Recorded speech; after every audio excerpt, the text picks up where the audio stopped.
Hey everybody, how are you doing? It's been a moment, but I'm back again. Today we're going to look at render to textures and render layers. And while doing so, we're going to try and make this sort of volumetric lighting setup. So let's get started. So let's start with looking at a render to texture and render layer nodes. I think a lot of people are confused by exactly what they do and what their purpose is.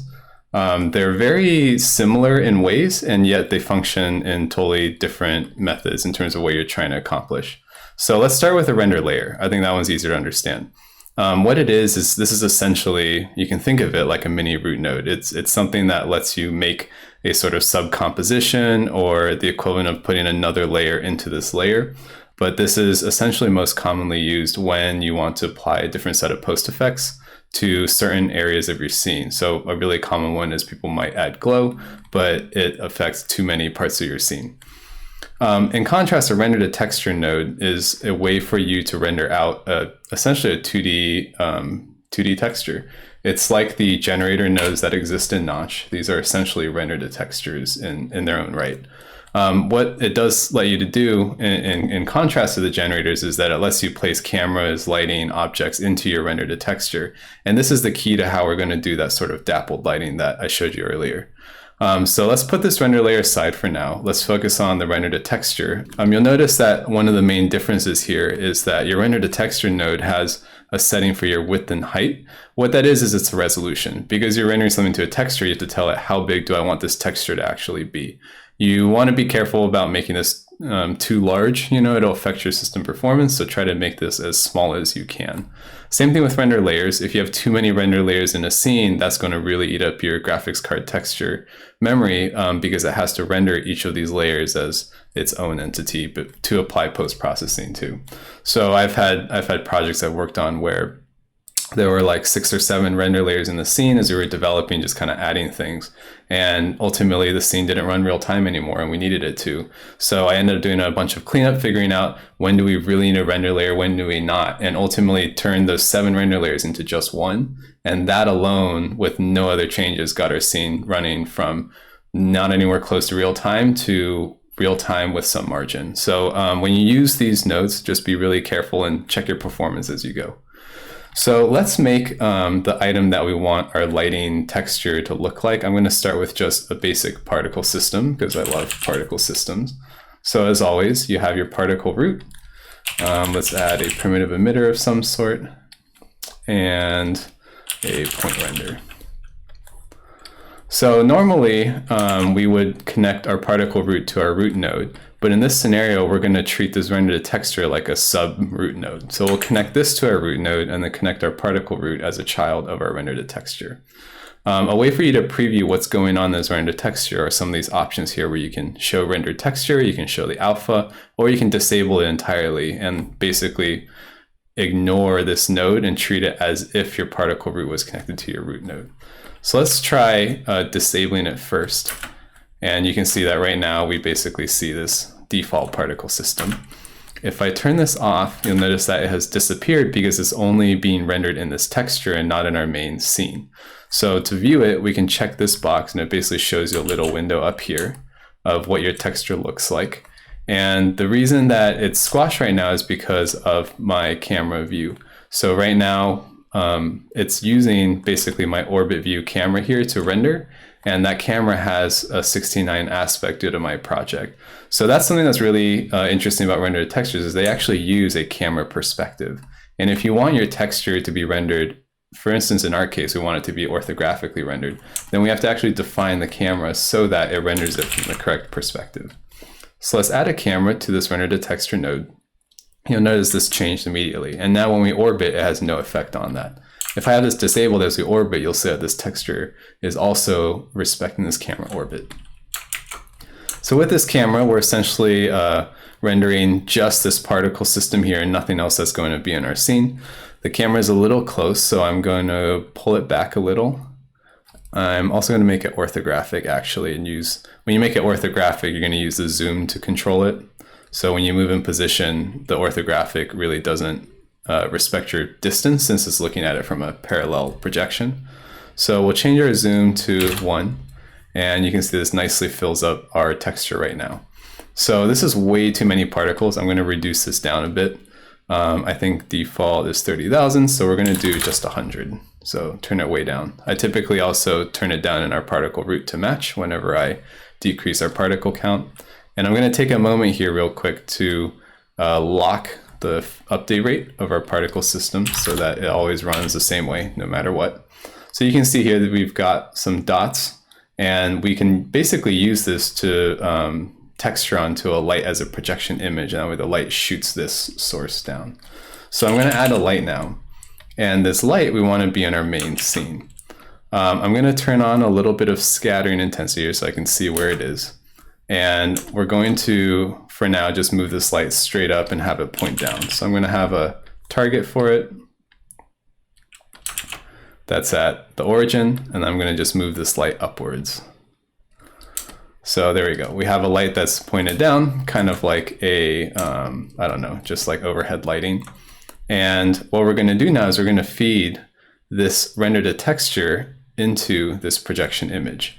So just remember that when you use a render to texture, it essentially turns your render here into an image, or like a 2D texture.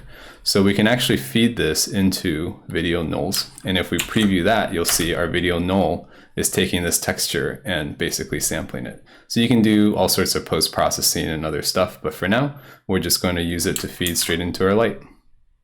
So this first tab here, projection image, is what you want. And right away, you'll see that nothing's really happened. And the reason is without volumetric lighting, the scattering intensity doesn't listen to what the texture is, but your light is emitting in this shape. And to prove that, let's add a floor to our scene. I'm just going to use a basic shape. And you can see it is, in fact, lighting up in this dot format. I'm going to make this a plane so that we can just see it on the floor. There we go. So our light is emitting the texture that we've created with these particles. And that's essentially the basics of how you use a render texture. It's pretty easy. You can put anything you want in here. And with the finished layer that I have, I've included a few samples of different things you can do. Let's talk about volumetric lighting real quick, since we want these to be represented by actual rays instead of just this scattering cone and the end texture on the ground. So if we add volumetric lighting as a node, what this does is it tells your lights that it should listen to whatever images are being projected, as well as other shadows that it's hitting when it renders the volume of what the light is shooting out. So if we connect this to our root, you'll see right away it added some of these lines, and it doesn't look very good because of some of the settings in the volumetric lighting node. In it, you have to be very conscious about controlling your sample density, as well as your max depth range. So the max depth range is how far away from your camera view here that this will be rendered. And the further away you make this number, the more volume lights in your scene you will see, but they get rendered at a lower resolution. So if we decrease this, since this light is very close to us, you'll see that it starts to make these rays a little more clear. And our light isn't quite bright enough, so I'm going to turn up the brightness a little bit, just so we can see, or the scattering actually. So there we go. So you can see the rays, and as you change this max depth range, the higher you make this number, the kind of crappier it gets. And the lower you make this number, the better it will look. But at some point right here, this number has gotten too small for the distance that our camera is from the light. So it'll kind of appear, it's like a clipping basically. So you want to find a value here that's as small as you can get it while being sensible for how you're going to move your camera. So I'm going to set it to 8 right now. I think that's a pretty good range. And you can also increase your sample density to try to get rid of some of this effect. Be careful though, because this does increase processing load on your system. So you can see as you increase it, the rays kind of get filled in and start to look quite nice actually. I'm going to leave it at 2 for now. It's going to be a little blocky at the top, but this keeps performance pretty light at the moment, as you can see. I'm on a 1070 in a laptop, so it renders quite nicely. So you can see there that is proper volumetric lighting, and that's basically the fundamentals of it. Rinse and repeat for some other things, and you can make lots of stuff. You can, like I said earlier, also add post-processing to your render to texture, the result of it. So if we think these are too sharp and we wanted to blur them, we could do a radial blur on our entire texture. And you'll see that's changed how our light looks completely and made it a lot softer. Same with these particles. You can play with more rigid shapes. So for instance, if you did a line connection render instead of a point render, you would get some lines between them. Increase this distance threshold so they attach a little further. And I'm going to turn off use locality. So that's a lot, that's too many. So you can see there it's kind of rendering these lines instead of just the points. And when you enter this light beam, you'll get some really cool sort of ray effects. Almost feels like a laser. In your volumetric lighting, you also have some interesting parameters like smokiness. So this adds a little bit of smoke into your scene. I'm going to turn off this texture for now so you can see. So it adds a little bit of smokiness into your scene, and you can actually increase this past one if you'd like. So you can see there, it's a little extreme probably. You can also change your smoke scale, so how large or how small your fog is. And you can kind of do interesting lighting simulations with this sort of stuff, right? So far we've been doing particles. Similarly, we could replace this particle system entirely with just a shape. So let's preview this so we can see what we're doing. So if we make a shape, let's make it like a torus here. And I'm gonna face this so that it's facing the camera like a ring. And I'm gonna give it a little material so that it lights up and ignores the lighting. So with this material here, we've just made it fully emissive. It's a ring, and I'm gonna make it a little thinner. And you can see here we've made a really nice ring for the volumetric light. So you'll notice that before I added this material, this torus is actually being lit by a light above. And that's this light here. So the interesting thing about these render to texture and render layers is they actually look at the lights that are in your scene. So this light right now is the one that's lighting it up, as you can see, even though it's not connected to your render to texture at all. It's something that you should be aware of. It's like, oh, why does my scene not look the way that I would expect? Just remember that it is evaluating certain elements in the rest of your scene. Like this isn't going to evaluate your floor. It's not going to look at other shapes, but it will look at things like cameras and lighting, especially if you don't have any defined. And you'll notice in the inputs here, there's excluded lights, affecting lights, and rendering enabled.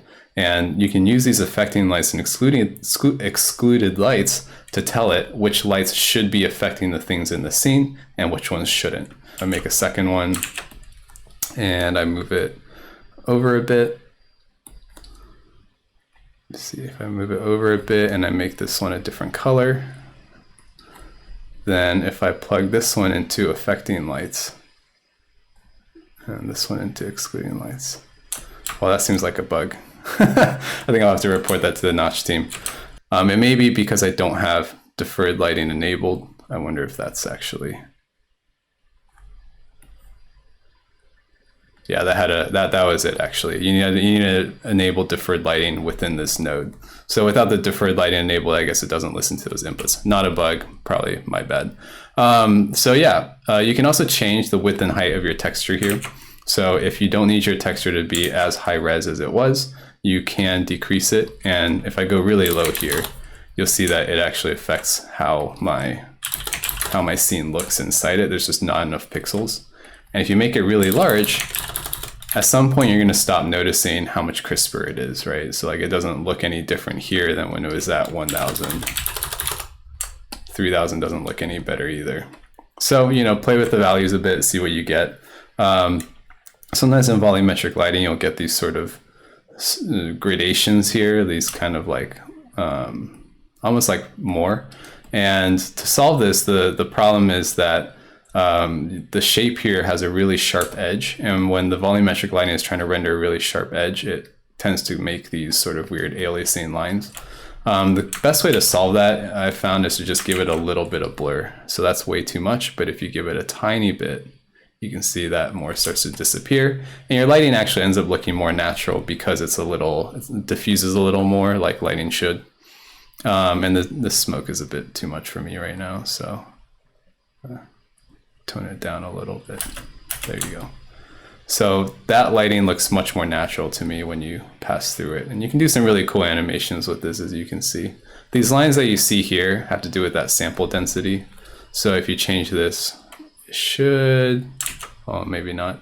It should change the number. Oh, here we go. It's depth slices. So that will have an effect on how many rings you have. And same thing with this number, like sample density. If you go too large with it, it's going to hit your system performance is going to take a hit.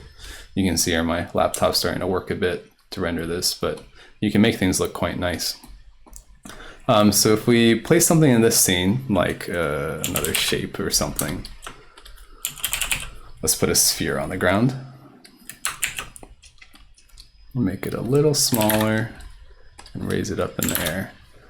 And we can animate actually things in our render texture. It's a proper layer. So we can do a math modifier, and I'm gonna scale this shape here. So I'm gonna do scale X, scale Y, and scale Z. So uniform scale. And this sign is a little faster, so I'm going to slow it down. And you can see that the lighting actually hits your objects in the scene here properly. So it's really nice that with the volumetric lighting, you not only get the rays, but you also get the proper impact on the object. And you can see right now that it's actually shooting through the sphere. So let me pause it when it goes onto the sphere here. So you can see that let me turn off my bounding box. So you can see it's actually shooting through the sphere, which is not correct. I think we just have to turn on shadowing in our light.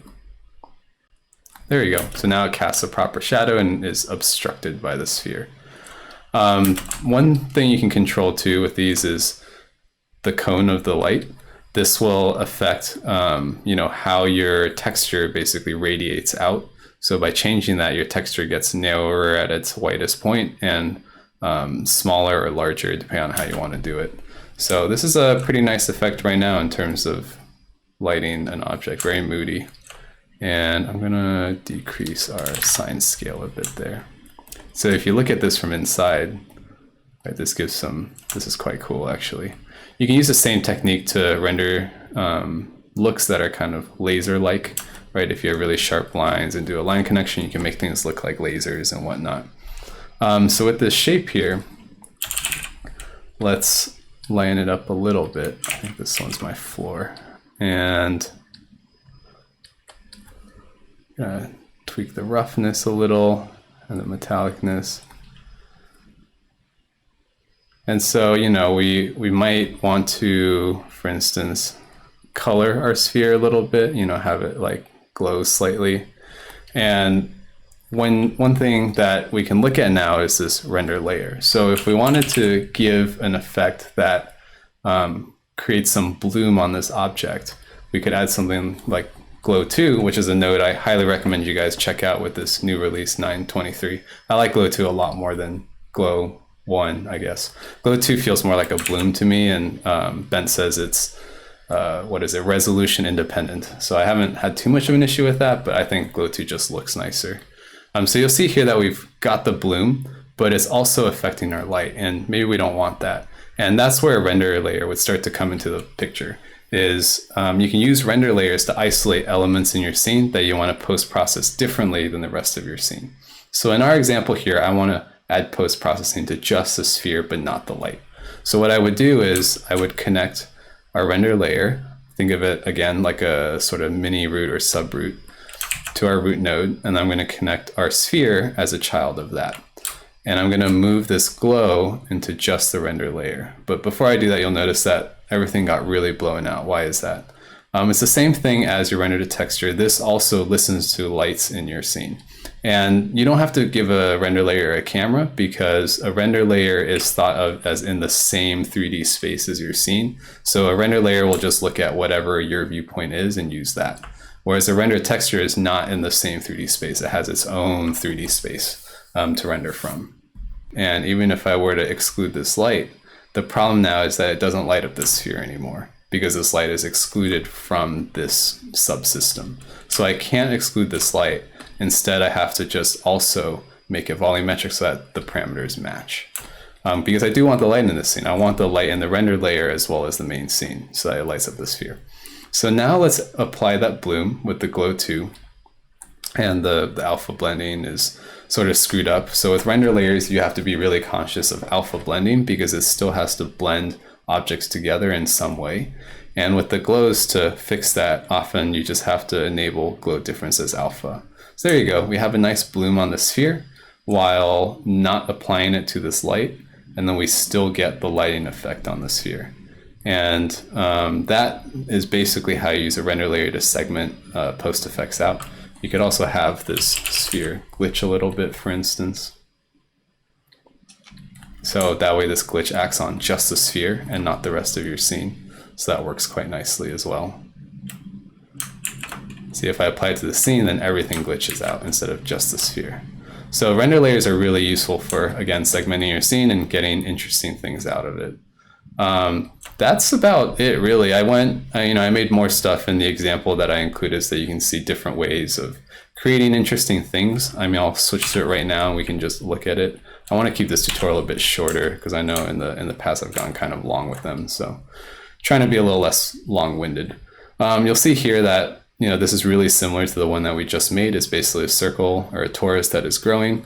This one's using a cloner. So this set right here, you can obviously use cloners within render to textures, and you could do all sorts of interesting things, kind of like lighting gobos or things like that. Here's the dappled lighting that we made at first. In this instance, we're also rotating the light slowly, kind of like a disco ball. And then finally, this one here is line connection render with a force pushing the particles out. So, or a velocity pushing the particles out. So as the lines are connecting, you're getting this nice sort of laser-like look. And one thing I love doing is going into the rays of these lights, and you can see it's getting quite heavy, but basically looking up into them and taking part in this sort of volume experience. So it's really nice. Let me focus on this light here. And then if I look into it, kind of a cool effect there, right? So, just remember some of the things, like as we pan out here, because of the depth range that I've set in the volumetric light, they'll disappear and then appear to save system resources. And the interesting thing about volumetric lights is that if you get really close to them in the rays, that actually takes more processing power to render. So as I get closer here, you can watch my GPU time start to spike. So just be careful of this if you're trying to make real-time applications. Volumetric lighting is quite heavy, and sometimes you won't be able to do it. But even without it, you can still use rendered textures to cast certain types of light into your scene, which is useful. So this volumetric text here is just a render layer, kind of like what we made the sphere before. And I'm giving it just a tiny bit of glow and this little glitch effect. So this is basically what we had before, and there's not much more to it, really. I just made 4 lights instead of just 1. So feel free to dig through this, play with it, make your own dappled lighting. I'm interested to see what you come up with. But I think I'll end the tutorial there. I hope that was useful. Just remember the differences between render to textures, render layers, when to use them, when to not, and save on resources. And don't forget to just experiment and play with it. And if it doesn't work quite the way that you would expect, just look at it again, try plugging things into excluded lights, affecting lights, and just remember that, they are a part of your scene still, even though they can work in a separate format sometimes. And definitely don't forget to use the preview functions. These are extremely useful for troubleshooting. And if something isn't working, work your way back to the start and figure out what exactly is getting rendered into the texture, how is that being processed, what's happening down the chain. Always trace your way back up the river. So I think that's it. Hope you learned something from that, and I look forward to seeing what you make. Take care and see you next time.